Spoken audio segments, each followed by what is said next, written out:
So last time we discussed some important points related to some of the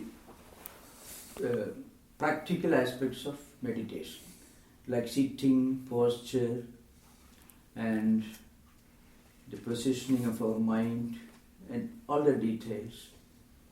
We have just 2 more classes. This is the 9th one, and we'll conclude in the next session. So I would rather suggest that you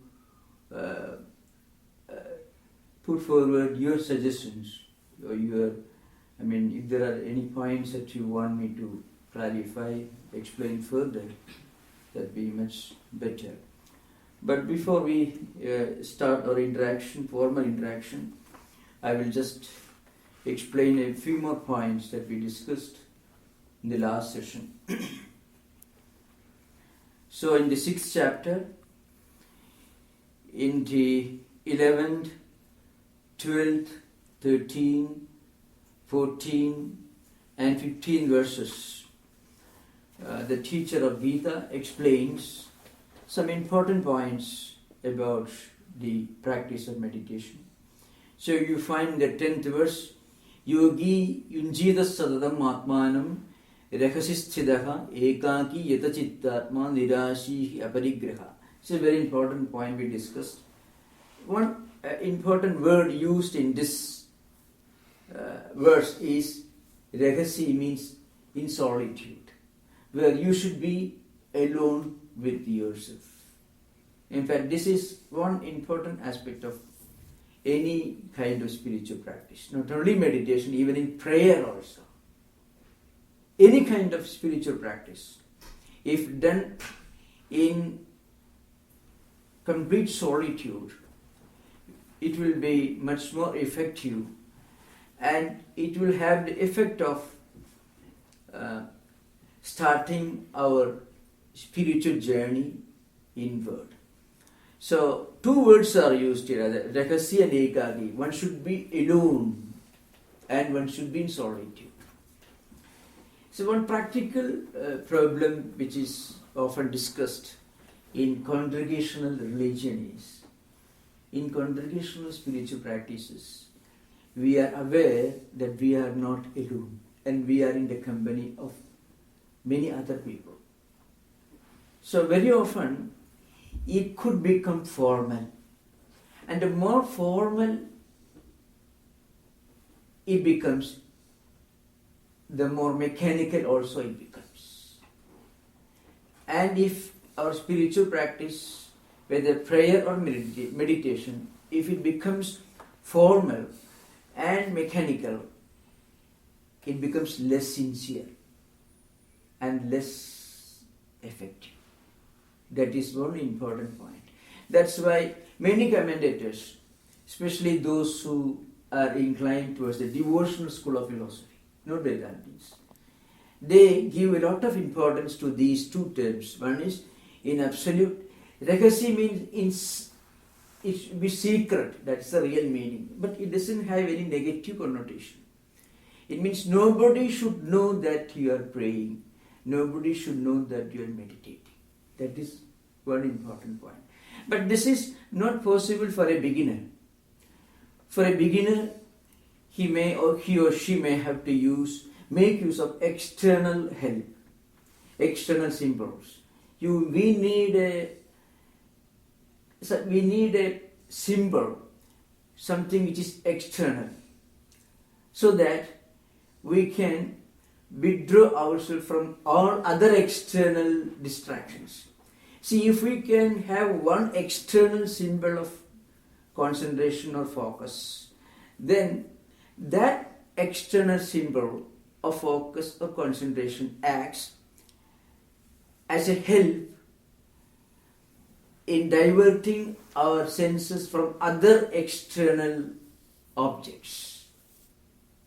Because diverting the senses and mind, senses of perception and mind, from external objects is the first step in meditation. As I already explained earlier, the 5 senses of perception, the eyes, which are the most powerful, Because when we see something, any visual object which we see, identifying ourselves as the one who is seeing the object, immediately it will produce a tendency or impression in our mind. Some residue will be created by any object that you see. Because the same object we will see again, not with eyes but with mind. So that becomes an object of distraction. So also ears. Ears also become a source of trouble when ears drag the mind away towards objects which are producing noise or voice. I explained this earlier. When our mind and eyes come together, we see an external object. And then when we close the eyes, we continue seeing the same object, but in a subtle way at a mental level. And this is what happens in memory and in dream. We continue seeing the same object with eyes, but in dream and memory, we are repeating this visual experience at the mental level. But when we really see something with your eyes open, this experience takes place at the gross level. So mind is drawn towards that visual object. The same thing happens when you hear something. Ears and mind come together and they travel towards the object which is producing the noise, and mind is also directed towards it. And then maybe after some years you may hear the same noise, but not at the physical level, at the mental level. When you remember hearing a noise, we are actually re-experiencing the act of hearing. But the hearing takes place at the mental level, not at the sensory level. That's why you are able to learn music. You may hear a song today and may remember next year. You may just hear once. There are people who can retain in their memory what they hear just once. They are able to retain. So, what is meant by remembering a sound? Rehearing, but not at a physical level. Sound waves do not travel towards the ears at the mental level. So also with regard to the sense of touch. Mentally, when we re-experience, we are again reliving the same experience, re-experiencing the same thing. And again, smell, touch, taste, all these things. Even the taste of some good food that you have eaten last year, you may recollect today, then you are retasting, not with your tongue. Tongue is there, but it's a mental tongue. Mental eyes, mental ears, mental touch, mental taste, everything mental. So, it is said that mental distractions are much more powerful and much greater impediments and obstacles than physical distractions in meditative life. See, you must have heard about Buddha. So Buddha, you find in Buddha's life, there is a famous book written around the 2nd century AD. It was written by a great Buddhist scholar, Ashwaghosa. The name of the book is Buddha Vijaya. That is the first book, the first biography of Buddha, 2nd century AD. And later till now, a number of books are written. In all these books you find, Buddha had to confront some obstacles when he was meditating. Means, whatever he had seen, whatever he had heard during his previous years, he remembered. Then there are some serious students who may pose a question. There are many things, many tendencies, many characteristics in human character that you can't explain in the light of experiences in this life. We cannot do that. There are certain inherent tendencies which every human being possesses. He can't behave in a different manner. Certain inherent tendencies and impressions. Now, Vedanta and Patanjali's Yoga Sutra both are unanimous in explaining this problem. They say, when you recollect your previous experiences belonging to this life, you remember them along with ideas, name and form. So ideas related to the previous experience, related to this life, and name and form. See, if you have seen a tiger, maybe when you were a small kid, today you may remember the shape of the tiger. And if it had a name, the name also.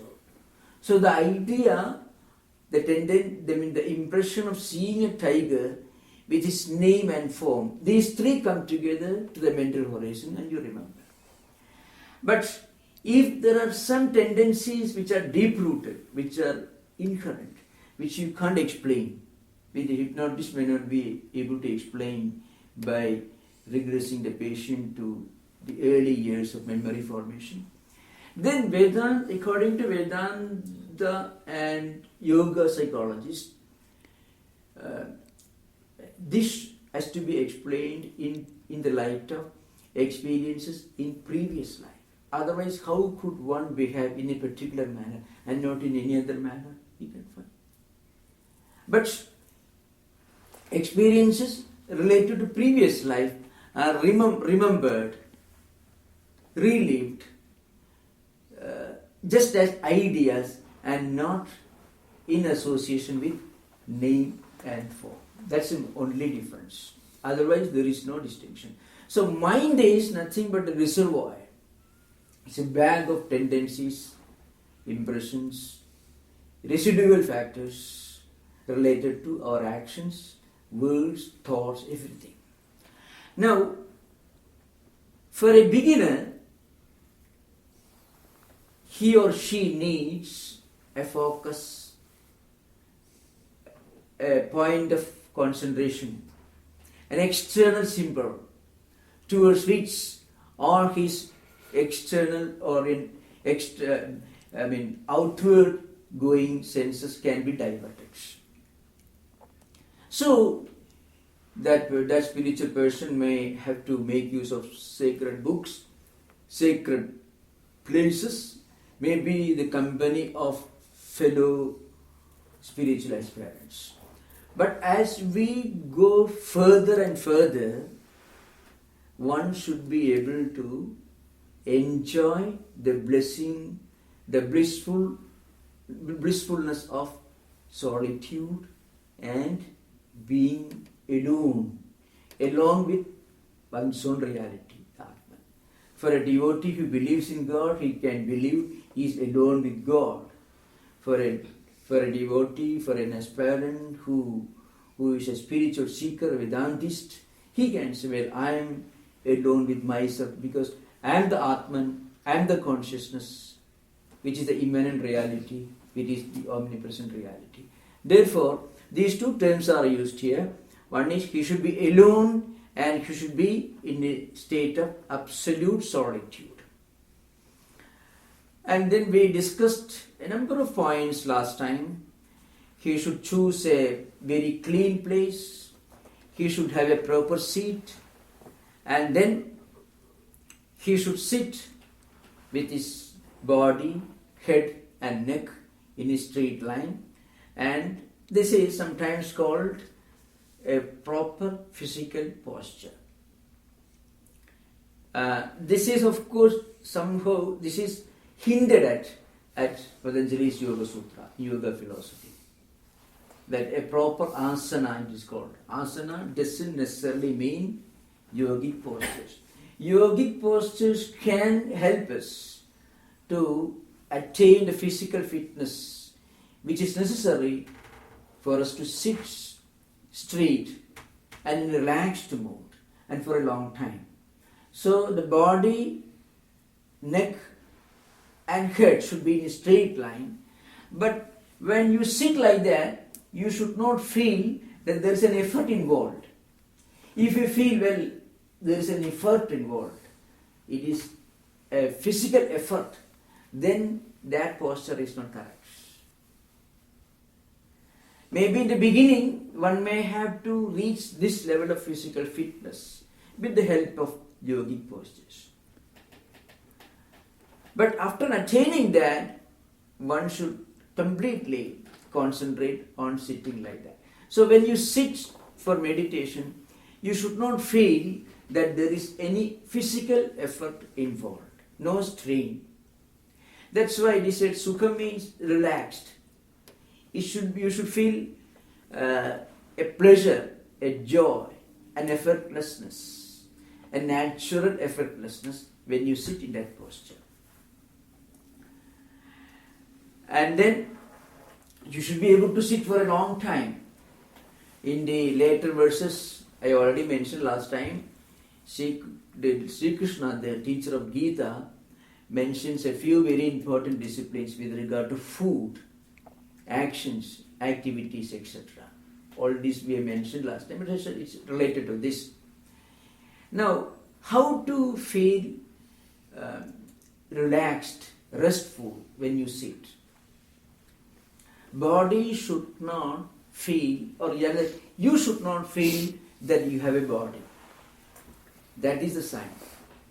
See, so Krishna makes an interesting statement. Yukta ahara viharasya, yukta cheshtasya karmasu, yukta sukma avabodhasya, yogo bhavati dukkha. Very interesting point. He says, one should practice moderation in eating, in sleeping, and in all activities. You should never go into extremes. So, feasting is as bad as fasting.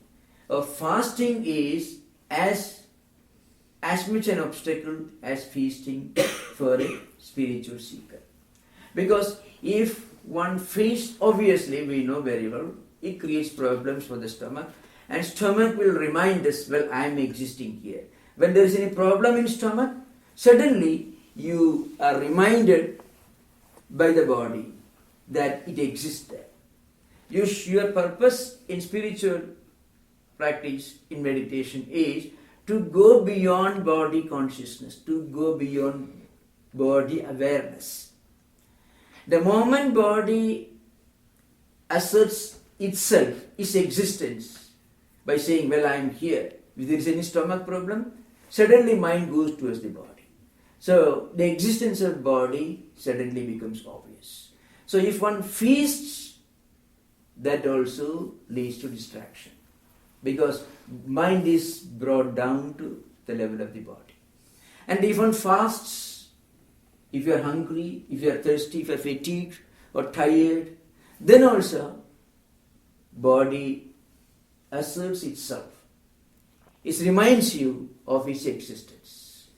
So in the yoga philosophy, which dates back around 9th century BC, the great philosopher Patanjali makes a statement that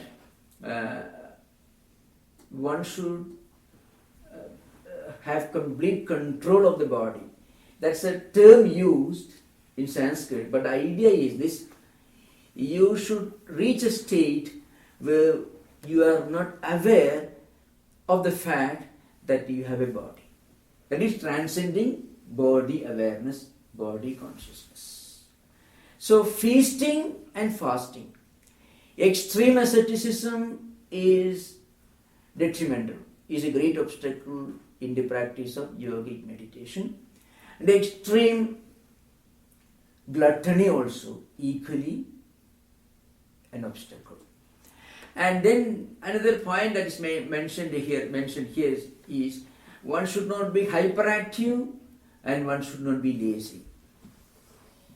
If a spiritual seeker is always active, he can never practice meditation. He or she can never practice meditation.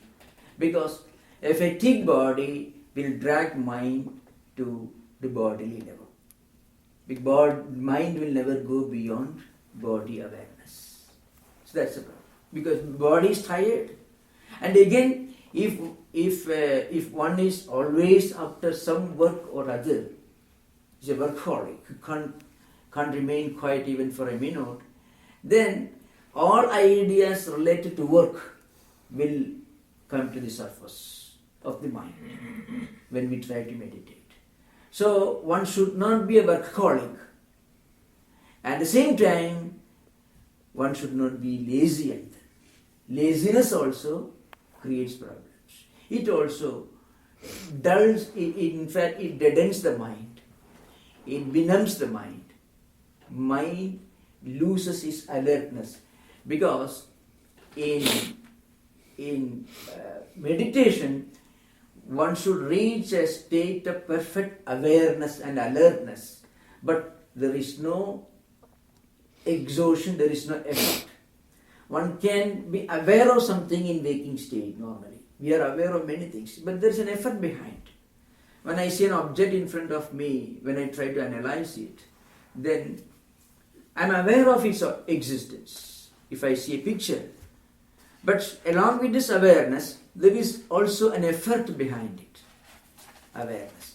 If we can combine awareness and effortlessness, that is the state of meditation. So, one should not be a glutton and one should not be a practitioner of extreme asceticism. And again, in action and also in inaction, a spiritual seeker, one who tries to meditate, should practice moderation. So, that's a very important point which is mentioned again and again. Now, again there is a famous verse in the 6th chapter. I was referring to the 19th verse, those who are interested. There it is stated, the mind of a yogi who tries to meditate will be like a lamp, like a flame of the lamp, which is kept in a windless, still, tranquil place, where there is no wind blowing. There is flame, that the flame doesn't waver, it remains steady. Because whatever happens around doesn't distract the mind of a yogi.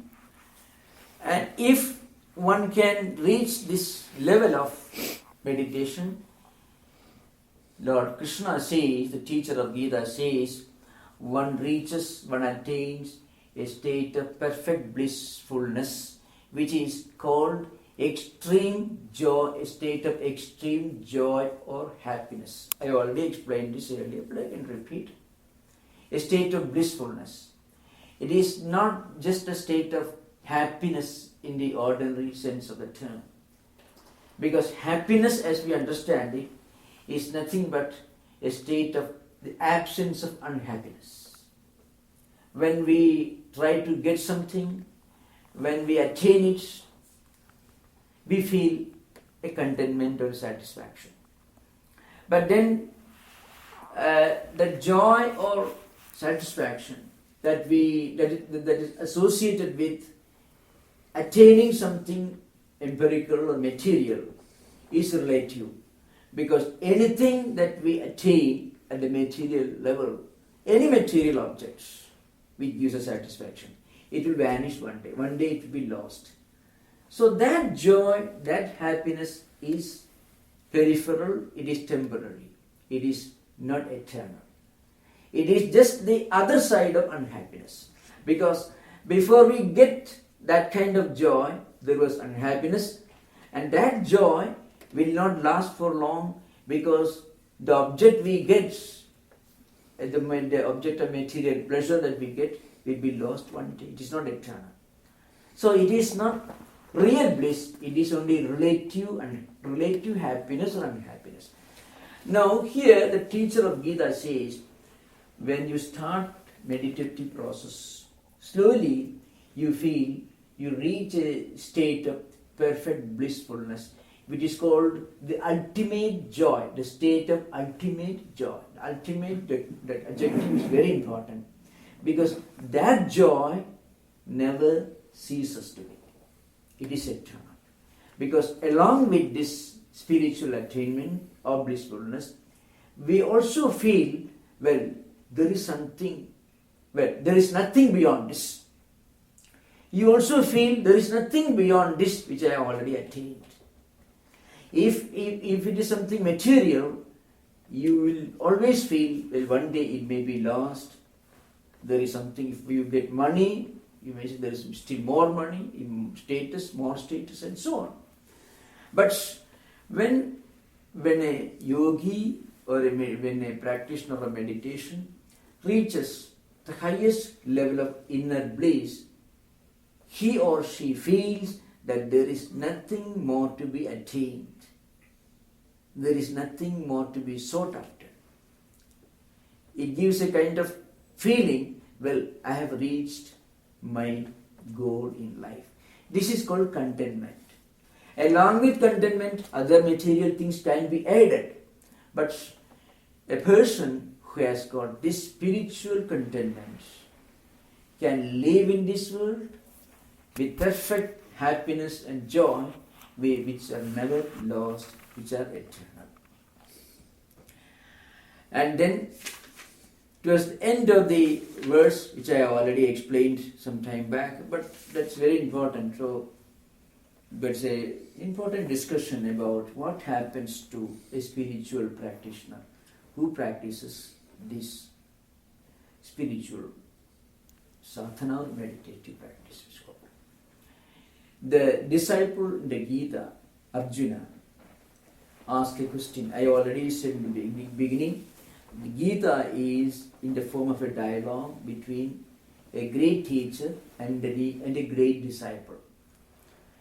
So when Lord Krishna, the teacher, explained different aspects of meditation, Arjuna puts a question to the teacher. What happens to somebody who tries to meditate and practices hard for many years?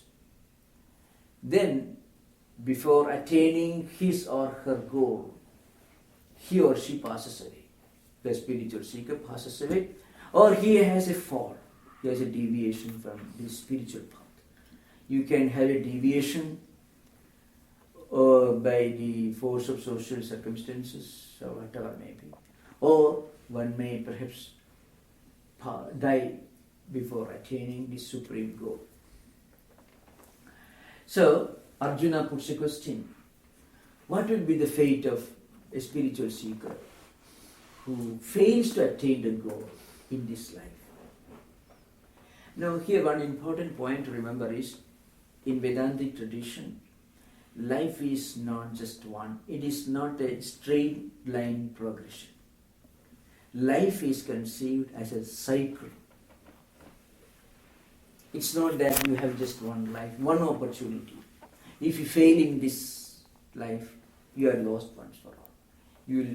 If you do well, you will go to heaven, or if you don't do well, you will go to hell.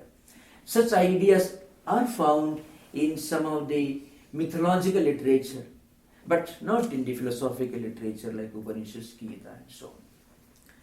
So, in Vedantic tradition, human life is conceived as a cycle.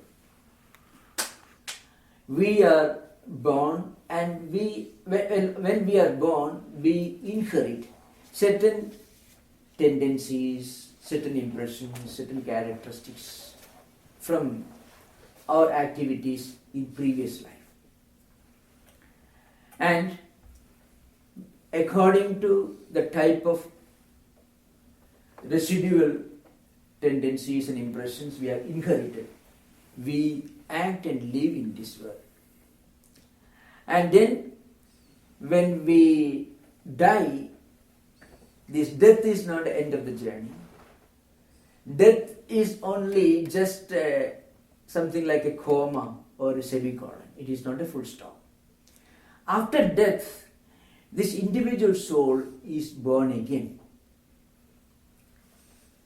So whatever good actions, including meditation or spiritual practices, that we perform in this life will never be lost.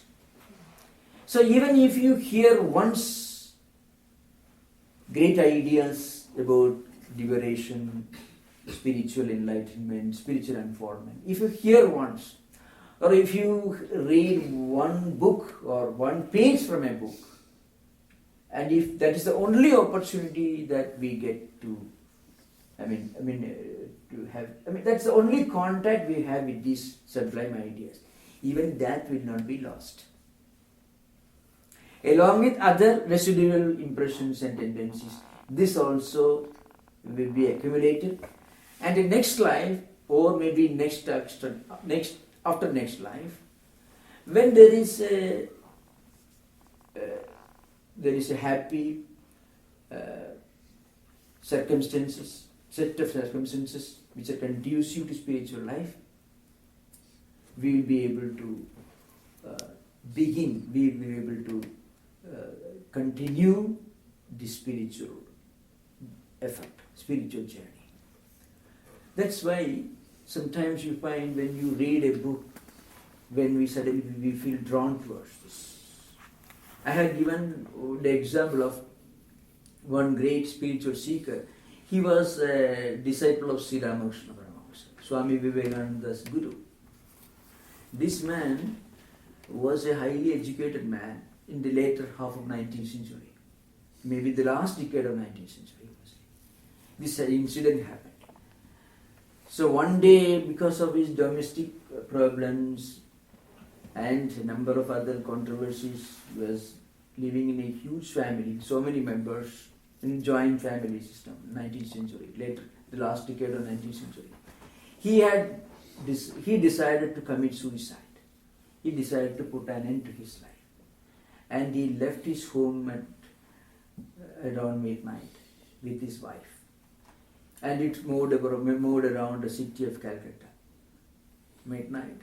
Somehow he had, after traveling several miles in a hackney carriage, he happened to land in the house of a friend. And there he lived, and then from there again he moved to, because that friend didn't want to welcome him at that odd hour. He moved away from there and he went to his nephew's house. There he lived. Next day, he started wandering about the city of Kolkata. That's when the bank of the river Ganga. And in a temple on the bank of the river, the great sage Sri Ramakrishna was living, the teacher of Vivekananda. So this man, his name was Mahendranath Gupta. He was the chronicler. He was the one who recorded all the teachings of Sri Ramakrishna, which is known today as the Gospel of Sri Ramakrishna. So this man, along with his nephew, wandered about the banks of river Ganga and happened to come to the Dakshineswar temple. And they stood right in front of the small room in which Sri Ramakrishna Paramahamsa was instructing his disciples. So he heard noise and suddenly he felt, who is this person? He is speaking some wonderful spiritual truths. Anyhow, he went to the temple and just paid obeisance and he left. But then he found there's a strange attraction towards some of the words which this great sage was uttering. Next day he came again, and later this person became a great disciple of Sri Ramakrishna Paramahamsa. He was the chronicler. He was the one who wrote down Sri Ramakrishna's teachings. Every day, whenever he visited Sri Ramakrishna Paramahamsa, he used to write in his diary all that he had heard from his master. He was not visiting the temple every day, but whenever he visited, he closely listened to whatever Sri Ramakrishna was telling and he wrote down. Now this man, how did it happen? He just wandered around the banks of the river, came to the temple which he had never visited earlier, and happened to hear this great sage speaking or instructing his disciples, and he felt drawn towards it, and he became a great disciple. You may call it an accident. Well, there is a school of philosophy, even accidentalism, You don't look for a cause in India. Two schools of materialism, accidentalism and naturalism. Well, from one angle you can just interpret it as just a kind of accident, but such things do happen. So, whatever little spiritual practice we undertake in this life will not be lost. That's a great promise which the teacher of Gita gives to the entire humanity. So you are never late, and whatever you do which is good will not be lost. So Arjuna asked this question. Don't you think that a person who undertakes his spiritual journey in this life and who fails to attain anything and who just gets deviated from his path will be lost once for all, like a bit of cloud which gets separated from the mass of cloud floating in the sky? It's a comparison he gives in the 38th verse you find in Gita. Kachinnu bhrevi brashta chinnabhra vivanasyadi apradishto mahabahu vimudho brahmanapadi. This is this verse I just quoted for the interest of those who are those who have book in them. The idea is this. So this is my doubt, and you should clear this doubt. Now, Lord Krishna explains how it is that whatever little good things you do in this life will not be lost. So he says, if you continue doing any good deeds,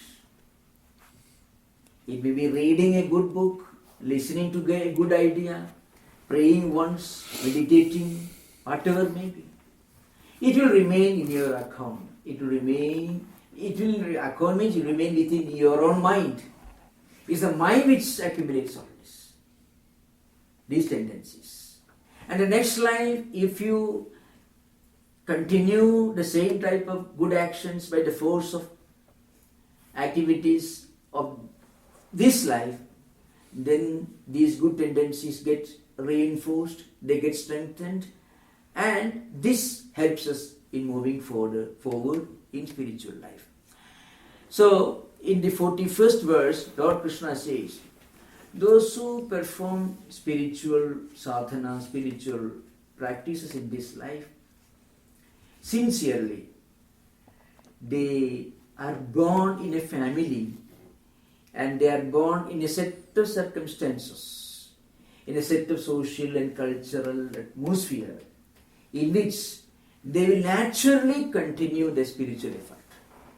So, it is not that God rewards you with something. In Vedanta, God neither rewards you or punishes you. It's a natural process. So what happens? This mind accumulates all these tendencies and impressions. I have to say something about this process of reincarnation and rebirth. Then only we will get a clear picture of this. According to Vedanta, as I said, we are moving along with this cycle. Well, we are part of this cycle. Now, what is an individual soul which is revolving along with this cycle? According to Vedanta, this individual soul consists of 17 elements. The 5 senses of perception, 5 senses of action, and then the 5 vital energies, mind and intellect, 17. This is one analysis. But in some higher Vedantic books, they give a more expanded, a much more elaborate description that may make the picture more clear. What is that individual soul which is born, which lives and dies and reborn? Sometimes in some Vedantic books, this phenomenon is explained as a unit of, rather as a combination of 8 units. Well, one is mind, intellect, ego sense and memory. This is one unit. 5 senses of perception, one unit. 5 senses of action, another unit. So total 3. And 5 vital energies, 4. And 5 elements, total 5. In a way we can say all the senses, memory, tendencies, impressions, this much only you may remember. Plus a desire to do action and action itself, and the ignorant feeling that you are this body. So long as you feel that you are this body, so long as you don't realize the fact that you are the Supreme Consciousness, we continue rotating along this cycle. The moment you realize that I am not just this psychophysical mechanism, I am beyond all this, I am the Atman, I am the consciousness, I am the transcendental reality, the omnipresent, immanent reality. When we experience, when we realize this truth, we go beyond body consciousness. Then we come out of this cycle of rotation. But so long as we associate ourselves with this body, with the mind and tendencies and impressions, we continue this journey. So it is the ignorance that is the cause of this rotation. But I am here not talking about the liberated soul. Arjuna is not asking question about the liberated soul. Arjuna is asking a question about spiritual aspirants. So I won't extend this description further. So Arjuna asked the question, what happens to a spiritual seeker who fails to attain his or her goal in this life? So Sri Krishna says that person will be reborn in a family or in a set of circumstances where he will be able to continue his spiritual journey from where he has left it in this life. That is the answer. Now, again once more I shall explain. What is that entity which goes on rotating along this cycle, this wheel of existence, so long as we are ignorant of the fact that we are the Supreme Atman or consciousness? That entity, we may simply, a simpler interpretation I may say, it is the 5 senses of perception, 5 senses of action, and then 5 vital energies, plus mind and intellect. Now, one may ask the question, you are reborn in your next life. Do we think that these senses of action and perception continue to exist even after death? When we are reborn, are we reborn with the old senses of action and senses of perception? No. The idea is this. Tendencies and impressions are transmitted from life to life, not senses. Our hands are gone in this life, or no ears. So senses of perception, like eyes and ears, we won't inherit when we are reborn. Hands and feet also we will not inherit, because these are senses of action. Then what do we inherit? The tendency to use, the ears and eyes will be inherited. So towards which object my mind goes, my eye goes, my natural interest goes, that is the result of accumulated tendencies and impressions of previous life. That's what Vedanta says. So if you have already accumulated a lot of positive, spiritually helpful tendencies and impressions in this life, they will not be lost. You will be born again with those good tendencies and impressions, and you will be born in a set of circumstances, in a family, where you can continue your spiritual life from that stage onwards, from where you have left in this life. Now, the Gita divides people into two categories in this context. There are those who have practiced spirituality, meditation and all that, but still retain a very strong desire for enjoying material comforts. Their mind is not completely turned inward towards, they are not fully focused on spiritual liberation. Sometimes they are interested in spiritual pursuit, sometimes they are interested in something else. So there is a conflict. So Lord Krishna says, for such people, they will be born in a family where their desires will be fulfilled, and where after the fulfillment of their desires, they will be able to continue their spiritual journey to the next stage. And what about those who are advanced souls, especially great spiritual personalities who have completely given up their interest in material pleasures, who have completely turned to spiritual life? If they die without or before attaining their goal, so Lord Krishna says they will be born in families where the parents themselves will be great spiritual teachers.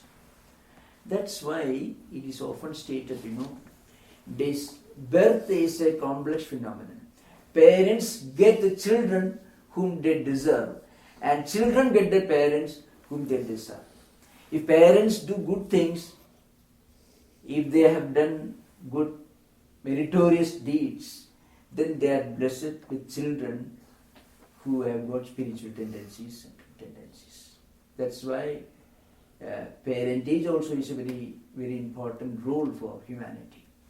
So as part of their preparation for becoming ideal parents, they should practice spiritual sadhana, spiritual practices they should do. Then only those souls who are seeking good parentage will be born to them. So it is a kind of concordance. Good souls who have done spiritual practices in this life will be looking for parents who are spiritually oriented. And spiritually oriented parents will be blessed with spiritually oriented children. So it is a complex phenomenon. This is an elaborate subject. It's not directly related to this. But this process of rebirth or reincarnation is very elaborately described in Vedantic Scriptures and many other scriptures also. It's a complex phenomenon. So the point is this: Lord Krishna says, you whatever little you can practice in this life, go ahead. Don't stop. Even if you fail, don't feel dispirited. Don't be disillusioned. You continue. So a little practice every day, or a little practice once a while, whenever it is possible.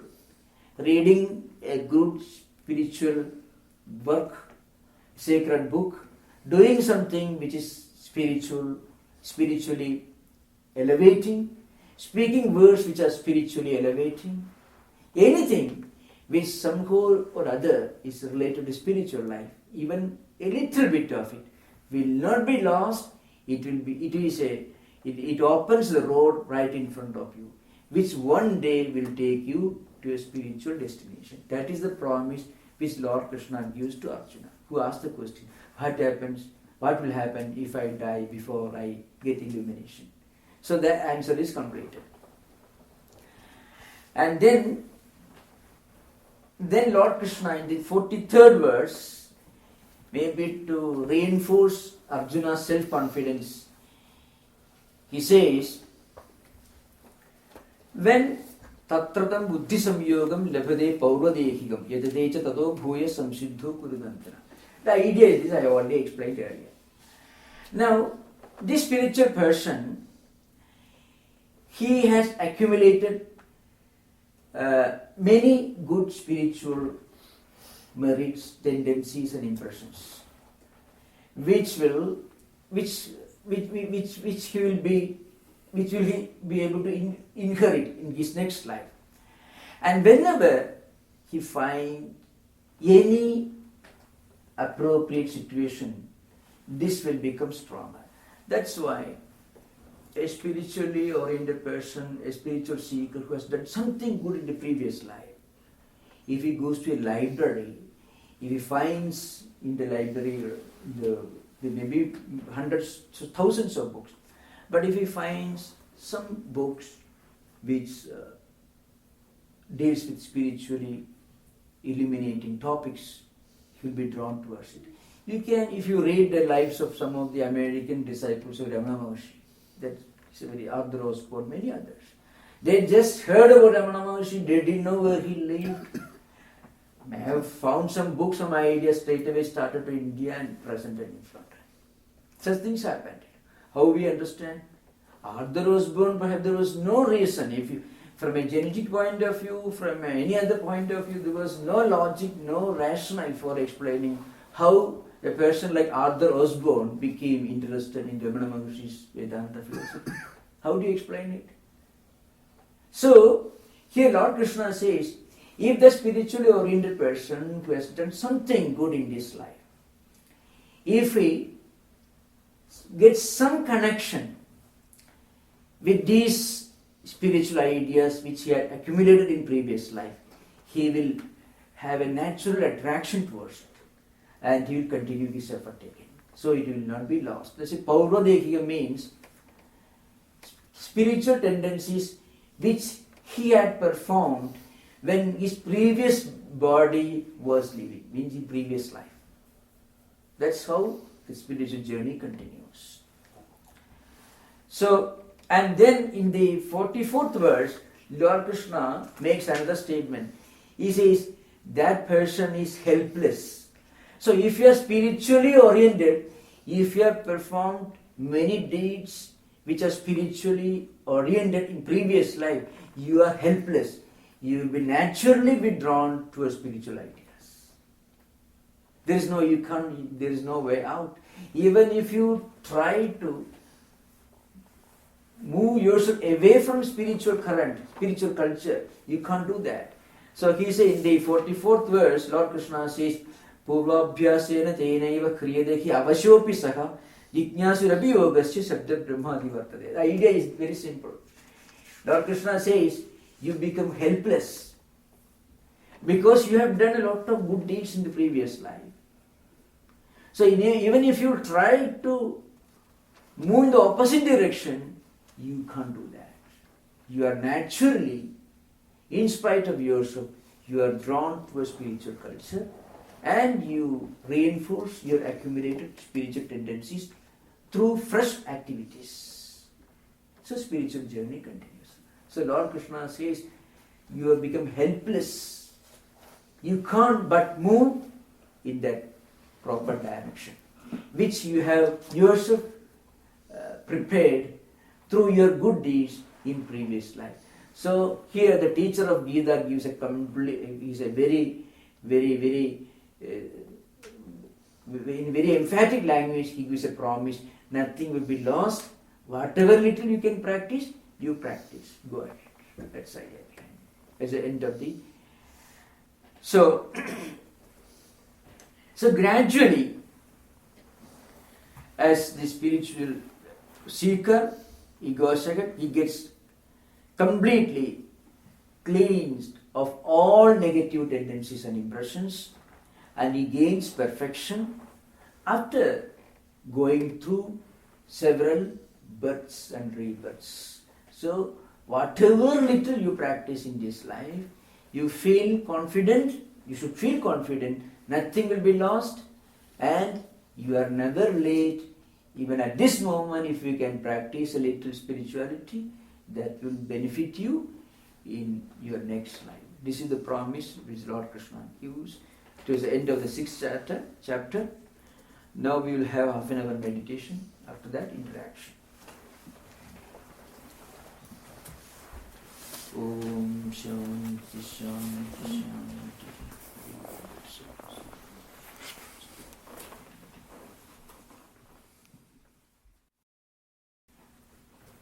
If there is any topic to discuss.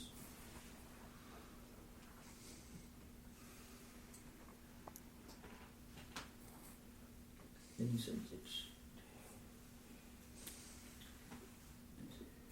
I don't know how to ask it or articulate it, but supreme consciousness is, like you were saying, that anything that we do, in any movement we make,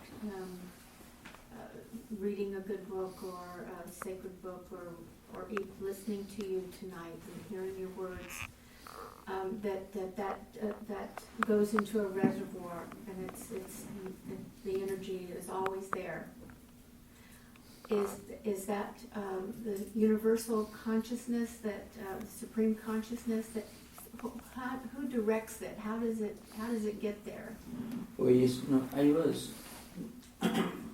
was just discussing the process of turning our mind away from distractions.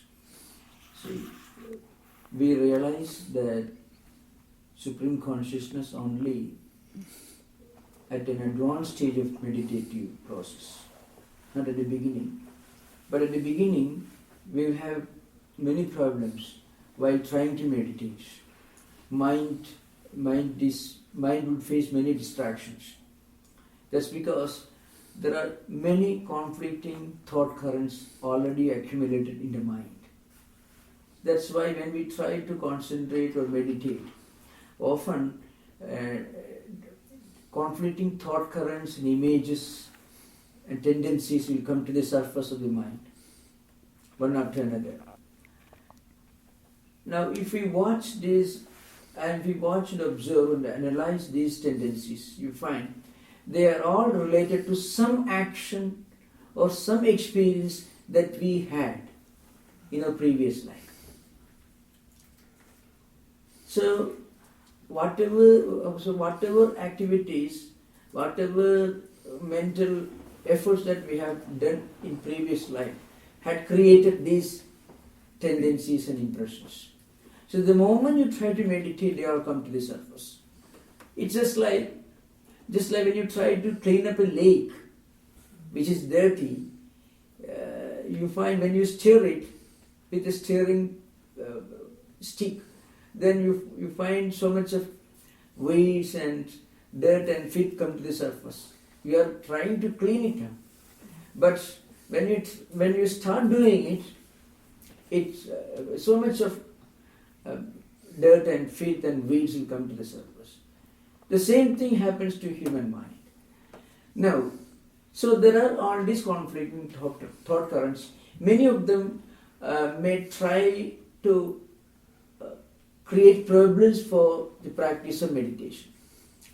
Now, suppose along with these tendencies and impressions, there are positive tendencies and impressions.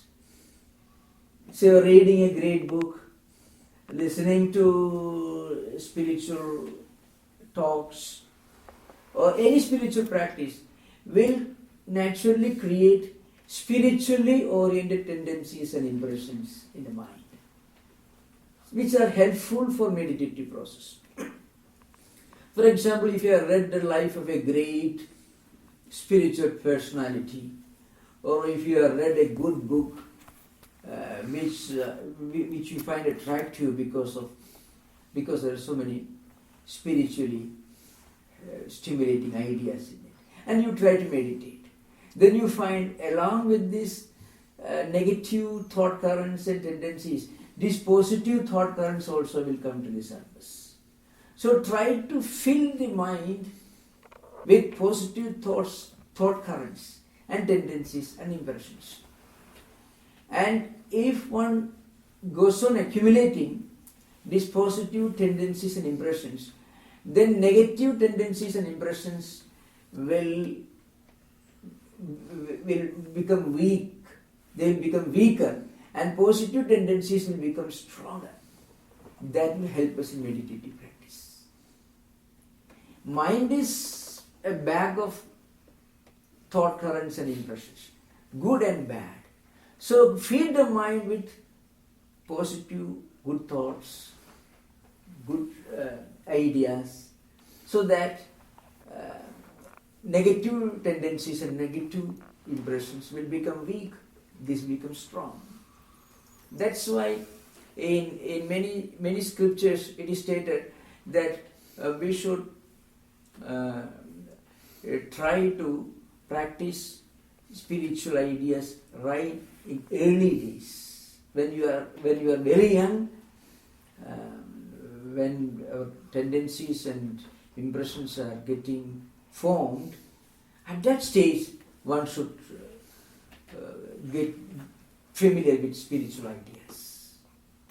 That is I hope it's clear. Mm-hmm. Yes, thank you very much.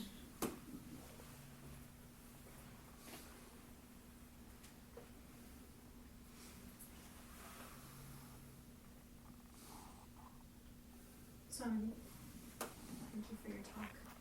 On a practical level, I've been having trouble sleeping lately, and I meditate 20 minutes in the morning and evening. And I'm tired during the day because I've been having trouble sleeping, so I've been meditating more, but I find that it gives me energy. So, have you ever thought about that? Meditation gives you energy. Yeah, and then Yes. I'm not as tired. Yes. Meditation, it calms the mind and it gives you full rest. So meditation is the best way to get full rest, because it is the agitating thought currents that in our mind which make our mind restless. So as you advance in meditative process, mind becomes more and more restful, and in direct proportion to that, agitating thought currents also decrease. But as you said, you get more energy. So one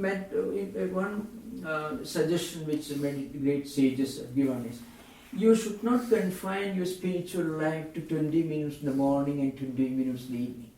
You may get only 20 minutes or half an hour in the morning and evening exclusively for meditative practice. But at other times, even in your workplace or in whatever activities you are involved, try to keep your mind familiar with spiritually helpful ideas, reading books or thinking or pondering over it. So that way, how spiritual ideas will start spreading over the whole process of our life. That will help us in the meditative process. So even when we are not meditating, when we are working in the office, when we are engaged in different professional responsibilities and duties, even at that time, one should try to orient mind towards spiritual ideas. That's why spiritual life is not, there is no holiday in spiritual life. There's a great statement by Mystic. In spiritual life, there is no holidays. It's 24 hours a day. So we won't be able to meditate or do spiritual practice 24 hours. Maybe a little time in the morning and evening. But its influence should be spread over the rest of the day. That will keep the mind always in a spiritual mood. So that's one. I hope it's clear. Thank you.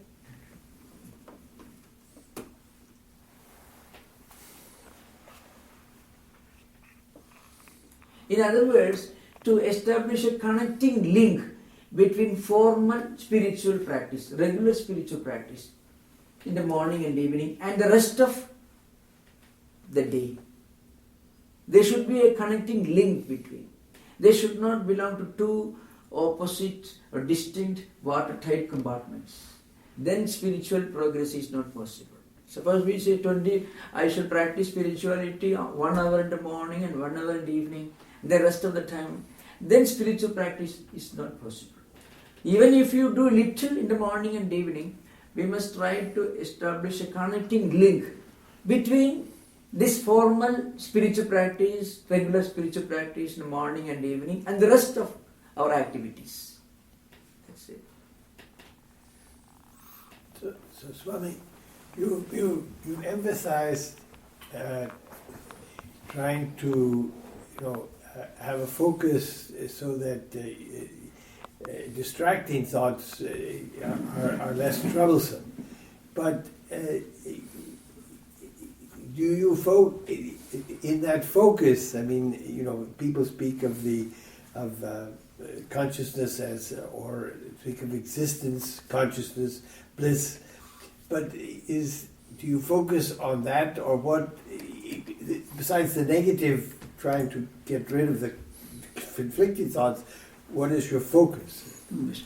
No, one should, those who are practicing in Vedantic meditation, one should try to focus on the supreme reality as non-different from ourselves. It's not, so ultimately, in Vedantic spiritual practice, we are rediscovering our own true nature. We are, right now we think we are this body, we are mind, we are intellect and so on. But actually, these are all changing phenomena. In reality, we are supreme knowledge, supreme consciousness, supreme bliss. And for a beginner, we have to think that this reality is immanent in our own being. Immanent in our own being, indweller in our own being. What we call Antaryami. So then, when we meditate according to the devotional tradition, we can meditate that that's God, the indweller, the supreme reality seated in our heart. That's easy. But in Vedantic meditation, we have to look upon ourselves as non-distinct, non-different from this Atman, which is supreme knowledge, supreme bliss and supreme consciousness. So, when we meditate upon that, then naturally we feel our mind becomes calm. After all, we are what we ourselves think ourselves to be. Ultimately, we are, or we will become what we ourselves consider, what we consider ourselves to be. So if we for Vedantic meditation, one should have a very high level of mental concentration and a strong determination. So those who are endowed with these qualities can feed their mind again and again with the idea that I am not this body which comes and goes. I am not this changing phenomenon like the body, mind, intellect and so on. I am the supreme Atman, the consciousness. That's the reality. That in reality, that is my true nature. All these are superimpositions. That's Vedanta. So once we try to concentrate more and more on the Atman, the reality which is non-distinct from our own true nature, which is in fact our true nature, then mind naturally becomes calm and quiet. Because when we think we are the body, then distraction will come. Because eyes and all the senses of perception are parts of the human body. So the moment we think we are this body, distractions are inevitable.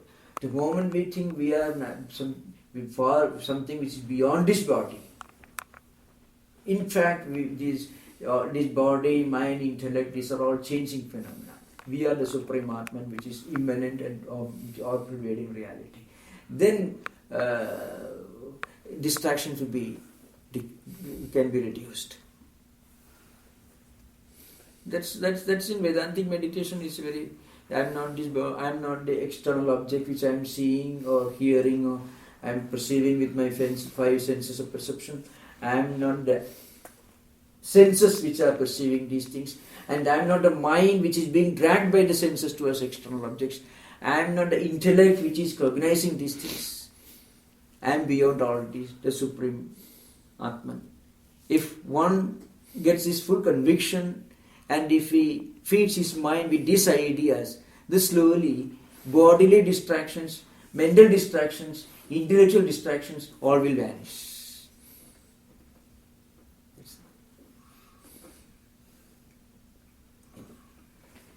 We hear these stories, Swami, of these children placed in these horrific situations in life with these parents, different parents.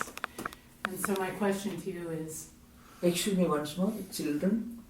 Yes, different children in different situations, some of them horrific situations with parents. Yes. So my question to you is, you were speaking earlier of children in ideal situations with parents. Do you see all of these situations with children placed as karmic? Well, this question will take us to a discussion of free will and human effort. See, and destiny. These three subjects are related to this topic you have introduced. Free will, human effort, which are interrelated, and destiny. So, human effort and free will do have a role. Because people who have education, who have a sense of proper discernment, can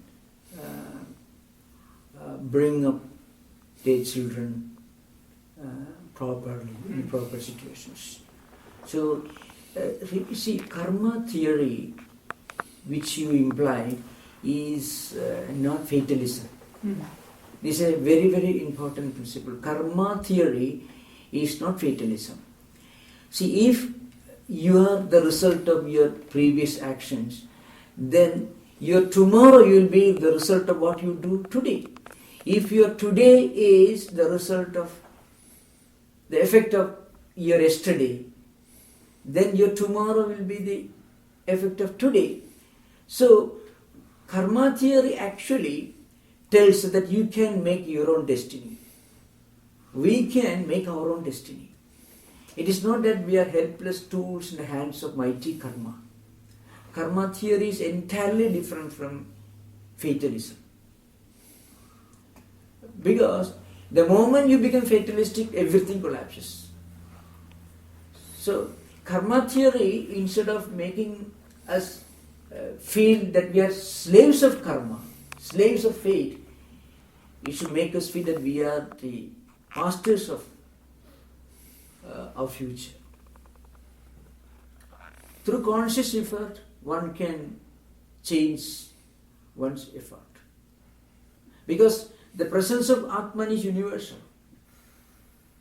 The manifestation of this divine principle depends upon the medium through which it manifests. We can change, we can convert our medium into something which is effective. We can convert ourselves into effective media for manifestation of this Supreme Consciousness. So that's why in some of the old Vedic literature, Vedantic literature, you find some convocations. Children who have completed education in the Vedic hermitage, forest hermitages, when they are going back to their homes for starting their regular married life, some of the instructions given, Satyam vada dharmam chara satyana pramidavyam dharmana pramidavyam. In Sanskrit, in English, you should speak the truth, you should practice virtuousness, you should never deviate from truth and righteousness. And then, Matru devo bhava, Pitur devo bhava, Acharya devo bhava, Aditi devo bhava. The instruction given by the teacher to a young man who is departing the forest school, the hermitage school, to his home to start his life, regular life as an household, is you should respect your parents, mother, father, your teacher, and the guest as much as you honor God Himself. It's a bit of a hyperbole and exaggeration, but the idea is you must respect your parents as much as you respect God Himself. And then it is stated that parents who give children only physical food and not spiritual food are not real parents. Parents should not only give education and food, but also should give spiritual education, so that they will learn these lessons which will help them to become effective members of the family and responsible citizens of the country. This you find in a convocation address in one of the Upanishads. Upanishads are Vedantic text, Taittiriya Upanishad. And there are many interesting ideas in these scriptures closely related to the sanctity of family relationships. A teacher who gives only secular education and not spiritual education is not teacher. A mother or a father who give only physical comforts and secular education and no spiritual education are not parents. Similarly, children who do not pay back their indebtedness to their parents are not ideal children. Such ideas you find in the Vedantic Scriptures, closely related to family, the sanctity of family relationships.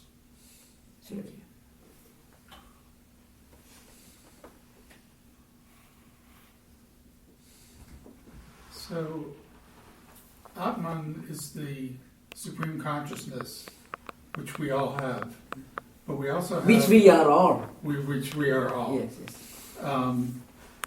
But we also have these bodies, and we also have personalities, and we also have pieces of us that forget who we are. What else does the Gita say about how to wake up and move toward the supreme consciousness besides meditation and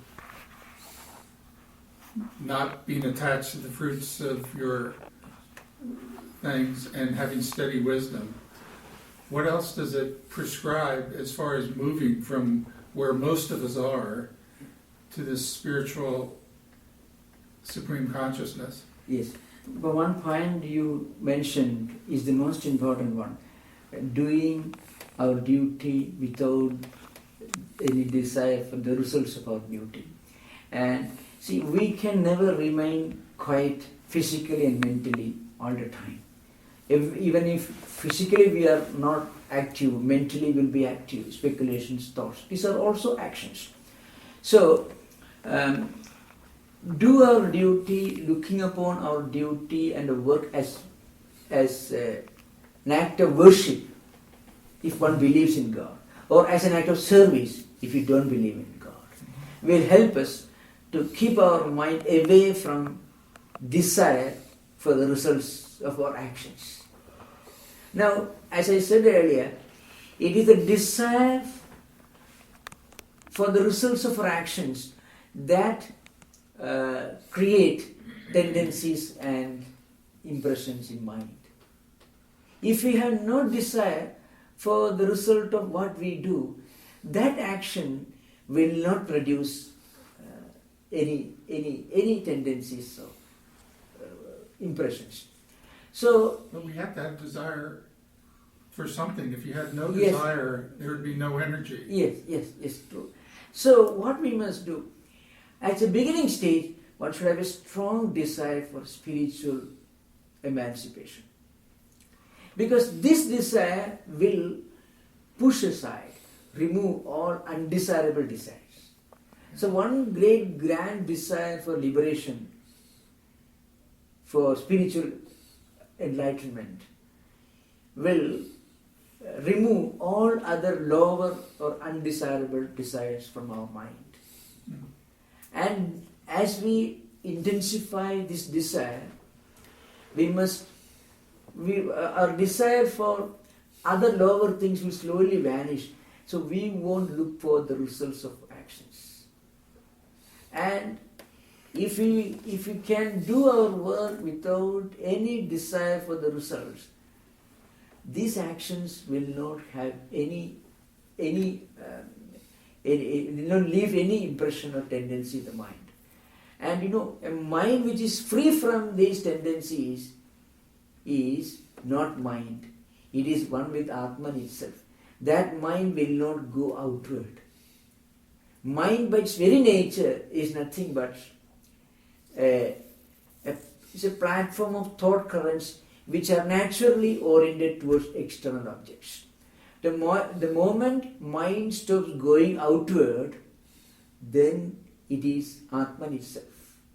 Last time I quoted Ramana Maharshi said, mind turned inward is Atman, because mind can never be turned inward. Mind by its very nature is oriented towards external objects.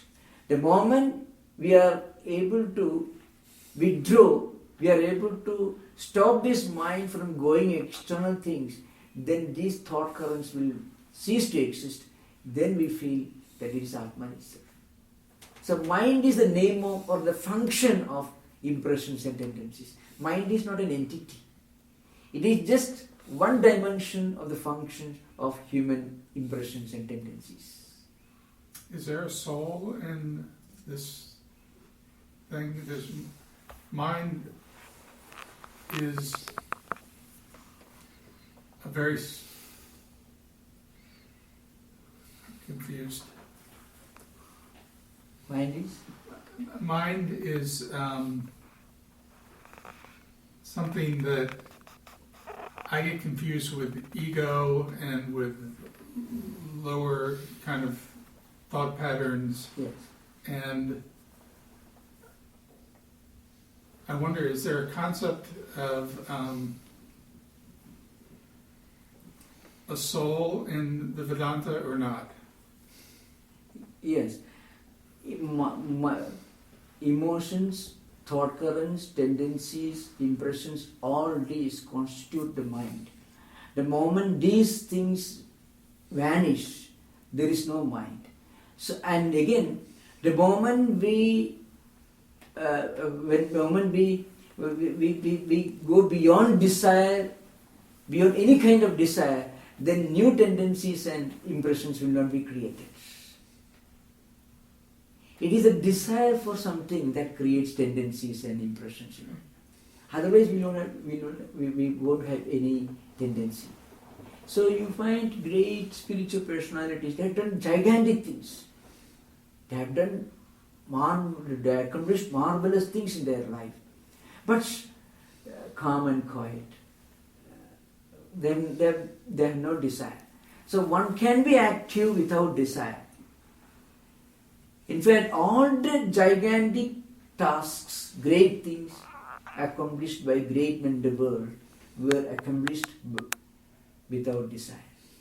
I am not talking about great scientists or historical figures. I am talking about great thinkers who have who have made everlasting contribution to human thought or spiritual tradition. They have no desire. They have one great desire to do great things for others. But this cannot be called desire.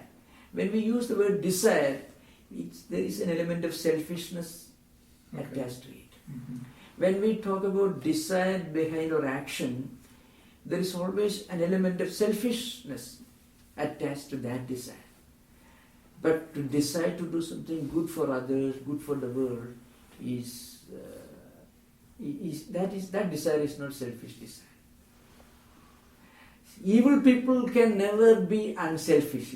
You can't say he did so much harm he had no desire.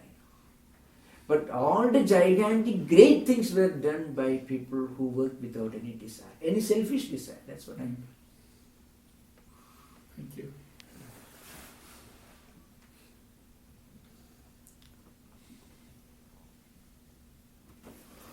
Om Peace.